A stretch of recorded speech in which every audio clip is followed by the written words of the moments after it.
बाणस्तारी अपघात प्रकरणात दुबावित ॲडव्होकेट अमित पालेकराचो जामीन रद्द करपाचो अर्ज फोंडे क्रायम ब्रांचीन अतिरिक्त सत्र न्यायालयात दाखल केल्लो।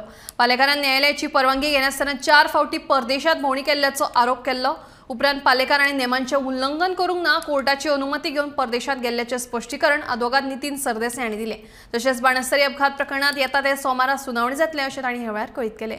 आज आर्ग्युमेंट आशिल्ले on application for cancellation of bail आणि पुलिसांची केस की आम्ही बेलाचे जे टर्म्स एंड कंडिशन्स आशिल्ले ते वायलेट केल्या म्हणून पुलीस म्हणटा की आम्ही परमिशन मागिल्ले फ्रांसाक वचपाक, पूण तांचे इन्वेस्टिगेशन दाखयता की फ्रांसाक गेल्या पूण थंयचे मागीर आमी आनी कडेन बाकीच्या देशांनी भोंवले म्हणून। सो ते म्हणटा कोर्टाच्या परमिशना शिवाय आमी वचूंक शकनाशिल्ले। आता फर्स्ट एंड फॉरमोस्ट सांगपाचें म्हणजे हे पॉलिटिकल वेंडेटा ती जी ऑर्डर अशे तरेची पास जाल्या ते म्हणटा आनी आमी वायलेट केल्या म्हणटा, तातूंत कांयच तत्व ना।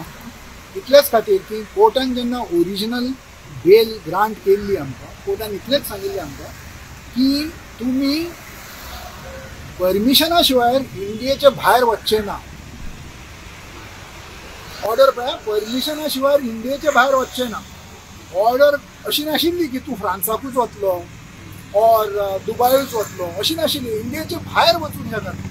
सो आतां आमी एप्लिकेशन केलें ते आमकां भायर वचपाक तें एप्लिकेशन फाटीं केल्लें। ते एप्लिकेशनाक प्रॉसिक्युशनान ओपोज सुद्दां केलें ना। आनी आज मागीर ते कोर्टान ती ऑर्डर ग्रांट केली। ती ऑर्डर म्हणटा आमकां की तुमी आतां वचूंक शकता म्हणून। आतां वचूंक शकता जाल्यार वायलेशन खंय जालें?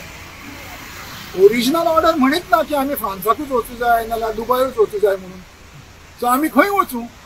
ऑर्डर इतलेच म्हणटाली की इंडिया सोडून वचूंक सोदता जाल्यार आपलें परमिशन घे, मागीर खंय वचूं इतलेंच। हें सगळें पॉलिटिकली मोटिवेटेड। तो पॉलिटिशियन जो म्हजो क्लायंट ताणें खूब बोवाळ केल्लो आसा की हो गव्हर्मेंट सारको चलना आनी पुलीस सारकें आपलें काम करिना। सो पुलिसांक एक निमित्त मेळ्ळें ताका सातयार करपाक, तितलेंच एप्लिकेशन सोमारा ऑर्डरीक दवरल्या आनी चड करून फावरात जाता।